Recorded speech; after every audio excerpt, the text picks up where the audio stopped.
சுத்தமான தண்ணீர். இவங்க அவங்களோட மனைவியின் கைகளை பிடிச்சதை விட கைகளை பிடிச்சதுதான் அதிகம். ஆமா, அவங்க தான் நம்ம எல்லாருக்குமே பிடிச்ச ஓட்டுநர்கள், டிரைவர்ஸ்.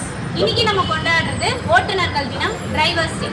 ஆமா, நம்ம எல்லாருமே தீபாவளி, பொங்கல் இந்த மாதிரி பண்டிகை நாட்கள்லாம் வரும்போது நம்ம ஊர்ல போய் செலவு பண்ணா நல்லா இருக்குமே இந்த நாட்களை அப்படின்னு நினைப்போம். ஆனா நம்ம எல்லாரையுமே அந்த ஊருக்கே கொண்டு போய் சேர்க்கிறவங்க தான் நம்ம ஓட்டுநர்கள்.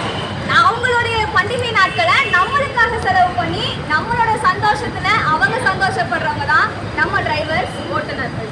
கண்டிப்பா.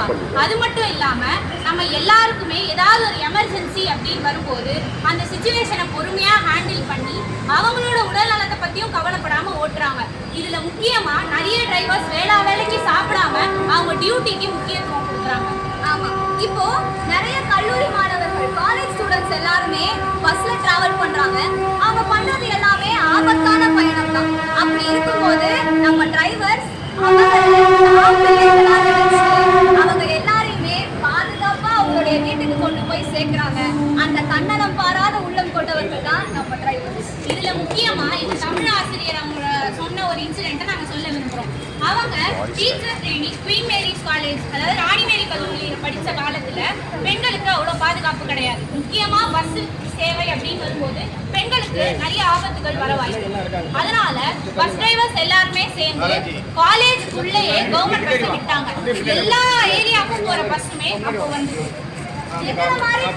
போற குழந்தைகள்ல இருந்து பல்லாக்கு போற முதியவர்கள் வரைக்குமே நாங்க எல்லாருமே நம்பி இருக்கிறது ஓட்டுநர்களை மட்டும்தான். கலர் கலரா ட்ரெஸ் போட்டு இந்த காலத்துல காக்கி சட்டையே பெருமையா அணிஞ்சவங்க தான் நம்ம ஓட்டுநர்கள். காக்குறவரு கடவுள்னா காக்கி சட்டை போட்ட ஓட்டுநர்களும் நம்மளுக்கெல்லாம் கடவுள்கள் தானே. அதனால நம்ம போற ஒவ்வொரு பயணத்திலுமே ஓட்டுநர்களை கடவுளா பார்க்கணும்.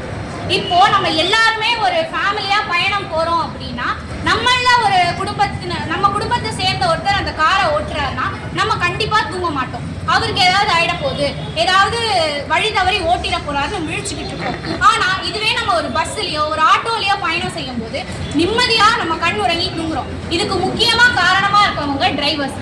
அவங்க பயணிகளோட வசதிக்காக அவங்க ரொம்ப கான்ஷியஸா டிரைவ் பண்றாங்க. நம்ம டிரைவர்ஸ்க்கு தெரிஞ்ச குறுக்கு வழிகள் ஏராளம். அவங்களுக்கு தெரிஞ்ச குறுக்கு வழியில கூகுள் மேப்பே கூட தோத்து போயிடும். ஏன்னா அந்த அளவுக்கு அவங்களுக்குலாம் குறுக்கு வழி தெரியும். அதே மாதிரி கடிகாரத்துல முள்ள சுத்துற வேகத்தை விட அவங்க கை ஸ்டேரிங்ல சுத்துற வேகம் தான் அதிகம். இப்ப கூட நிறைய டிரைவர்ஸ் பேசஞ்சர்ஸ்க்கு எமர்ஜென்சி டைம்ல ஹெல்ப் பண்றாங்க. கர்ப்பிணி பெண்களுக்கு இன்னைக்கு வரைக்குமே ஓட்டுநர்கள் இலவசமா தான் சேவை செஞ்சுட்டு இருக்காங்க. பள்ள காற்ற பங்குனி வெயிலா இருந்தாலும் சரி, புரட்டி போடுற புயலா இருந்தாலும் சரி, விடாத அடைமழையா இருந்தாலும் சரி, எந்த சீசன்லயுமே மக்களுக்கு சேவை செய்யணும்ன்றதுக்காகவே ஓட்டுநர்கள் படைக்கப்பட்டிருக்காங்க. ஆமா, பதித்த பாதத்தையும் பிடிச்ச கைகளையும் திருப்பவும் எடுக்க முடியாம தன்னுடைய சேவைகளை நாள் ஃபுல்லா ஓயாம செஞ்சுட்டு இருக்கவங்க தான் நம்மளுடைய ஓட்டுநர்கள்.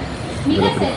அது மட்டும் இல்லாம நம்ம எல்லாருமே ஒரு வாழ்க்கையில சாதிச்ச தலைவர்களை ரோல் மாடலா வைக்கிற வழக்கம் உண்டு. முக்கியமா இதுல நான் சொல்ல விரும்புவது, எந்த ஒரு சூழ்நிலையிலும் பொறுமையா கையாளுற டிரைவர்ஸையும் நம்ம பாதுகாப்பா கொண்டு போய் சேர்க்கிற ஓட்டுநர்களையும் நம்ம கண்டிப்பா ரோல் மாடலா வச்சுக்கணும். நிச்சயமாக நானிலம் காக்குறவங்களையும் நம்ம வணங்குறது நம்மளுடைய கடமை. அந்த நானிலத்தையும் நம்மளுக்கு சுத்தி காட்டுற ஓட்டுநர்களை வணங்குறதும் நம்ம கடமை தானே. ஆமா, அதனால ஓட்டுநர்களை காப்போம், அவர்களுக்கு உதவும்.